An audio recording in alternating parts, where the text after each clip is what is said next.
आदर्शवाद के विचारकों में एक व्यक्ति का नाम हुआ प्लेटो। तो प्लेटो की पुस्तकों में जो पुस्तक सबसे ज्यादा प्रसिद्ध हुई उसका नाम है रिपब्लिक। प्लेटो चाहता था कि गणतंत्र की स्थापना हो, और उस समय क्या था कि ग्रीस के बहुत सारे राज्यों में ना उठापटक चलती रहती थी हर समय। वो उठापटक ना हो, देखिए सारे डेवलपमेंट की शर्त है कि कानून व्यवस्था ठीक से बनी हो। अगर कानून व्यवस्था ठीक नहीं है तो डेवलपमेंट किसी भी तरह का हो ही नहीं पाएगा। इसलिए कई दार्शनिकों को चिंता रहती है कि कानून व्यवस्था ठीक रहनी चाहिए, राज्य इतना मजबूत कम से कम जरूर हो कि वो चीजों को मैनेज कर ले और दार्शनिकों को दार्शनिक होने की छूट मिल सके, फ्री होकर सोच सके, इतनी तो उनको सुविधा चाहिए ना कम से कम। इसलिए प्लेटो ने, ये सब लोग बेसिकली फिलोसफर्स हैं, इनको राज्य में बहुत दिमाग नहीं लगाते हैं, लेकिन राज्य भी सरकार भी उनके चिंतन का एक पक्ष होता है। और प्लेटो का मानना था कि एक अच्छा शासन तब होता है जब कोई शासक फिलोसफर किंग होता है, दार्शनिक राजा की धारणा। राजा तो दार्शनिक होना चाहिए, राजा तो दार्शनिक को होना चाहिए। क्यों दार्शनिक को होना चाहिए? तो उसने कहा कि शासन ठीक से चले। दार्शनिक में क्या खास बात है? दार्शनिक व्यक्ति सांसारिक सुख भोग से बहुत ऊपर उठ चुका होता है, उसको सांसारिक आकर्षण परेशान नहीं करते। मतलब पैसे की इच्छा, बाकी इच्छाएं, उसको उन सब का छोटापन, उन सब की क्षुद्रता समझ में आ चुकी होती है। क्योंकि दार्शनिक स्वार्थी नहीं, ऐसा नहीं कि स्वार्थी नहीं होता, उसे स्वार्थ का स्तर बहुत ऊंचा होता है। उससे वो छोटी चीजें आकर्षित नहीं करती जिनके आकर्षण में समाज का लगभग अधिकांश हिस्सा उलझा रहता है। एक व्यक्ति ने बड़ा सुंदर वाक्य बोला है, आप इस पर गौर करें कि इसका अर्थ आप समझ पा रहे नहीं।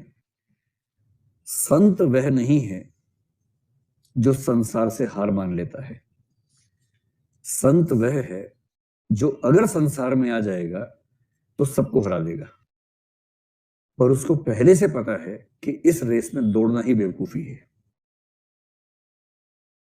सच्चे संत की बात हो रही है, झांसाराम जी की बात नहीं हो रही है। सच्चा संत,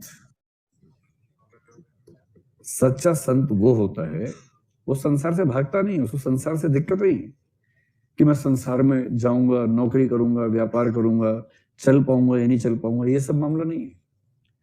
अगर वो पूरे मनोयोग से उतर गया तो किसी का भी बैंड बजा देगा, पर उसे पहले से पता है कि इसमें पंख में कीचड़ में उतरने का फायदा ही क्या है। एक कथन एक मोटिवेशनल थिंकर ने बड़ा अच्छा यूज किया है, the best thing about the rat race is that even if you win you are still erect. कई लोग यूज करते हैं इसको। चूहों की दौड़ में सबसे रोचक बात यह है कि यदि आप इसमें जीत जाते हैं तो भी आप चूहे ही रह जाते हैं। चूहों की दौड़ जीत के आप क्या साबित करेंगे? मैं सबसे फास्ट चूहा हूं, आई एम द फास्टेस्ट चूहा। इसके अलावा क्या साबित कर लिया? रहे तो चूहे ही। और जिसने चूहों की दौड़ को देखा और खुद बाहर निकल गया कि चूहे दौड़ रहे हैं, मैं देख रहा हूं, कोई चूहा कहेगा तुम हार गए, तुम आए ही नहीं, खैर मैं क्यों आऊं? जो इस लेवल का व्यक्ति है ना, वो है सच्चा संत।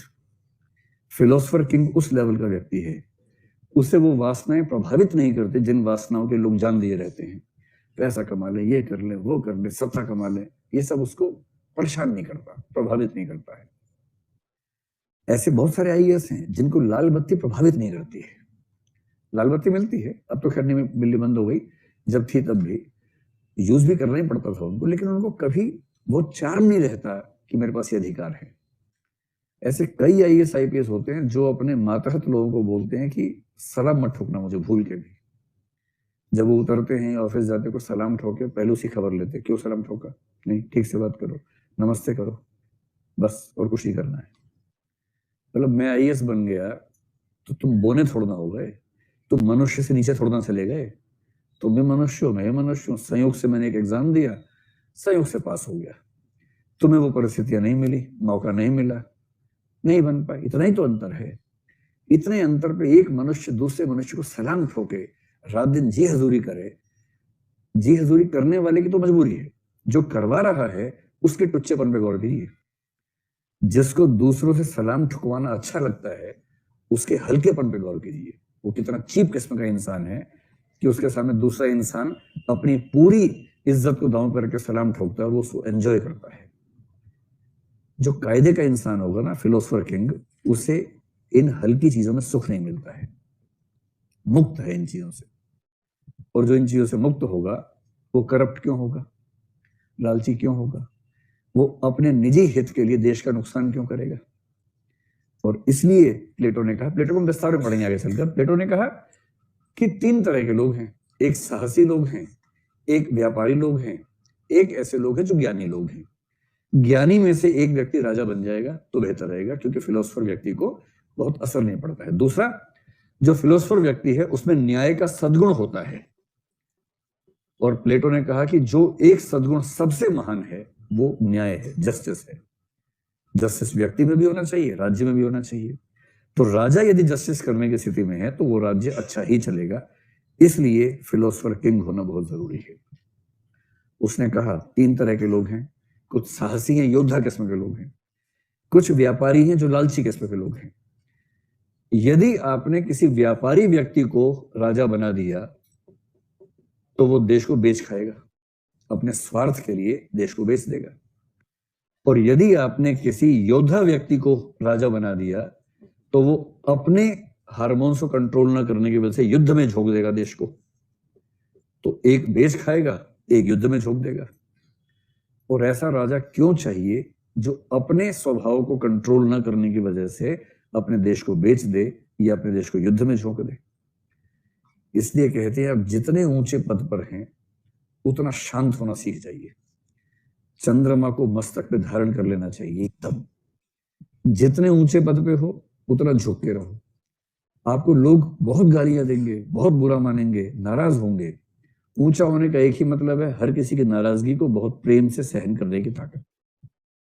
अगर आप तुनक मिजाज होंगे तो किसी ऊंचे पद पर चल नहीं पाएंगे, कुछ ही दिनों में टैं बोल जाएंगे, कुछ दिनों के अंदर। विनम्रता बहुत जरूरी है और वो वही कर सकता है तो फिलोसफर लेवल का आदमी, जिसको छोटी मोटी बातें प्रभावित नहीं करती हैं, उनसे तटस्थ रह के जीवन जीता है। तो क्या आप प्लेटो पर 4-5 लाइन लिख पाएंगे? तो प्लेटो के हिसाब से शासन को ईमानदार इसलिए होना चाहिए, यदि शासक ईमानदार नहीं होगा तो शासक अपने लाभ के लिए देश का नुकसान कर देगा या अपने स्वभाव की कमी की वजह से देश को युद्ध में झोंक देगा। इसलिए शासक को बेहद न्यायप्रिय और शांत व्यक्ति होना चाहिए, जिसे प्लेटो ने क्या कहा, दार्शनिक राजा कहा। ऐसा व्यक्ति उसके हिसाब से बेस्ट होगा।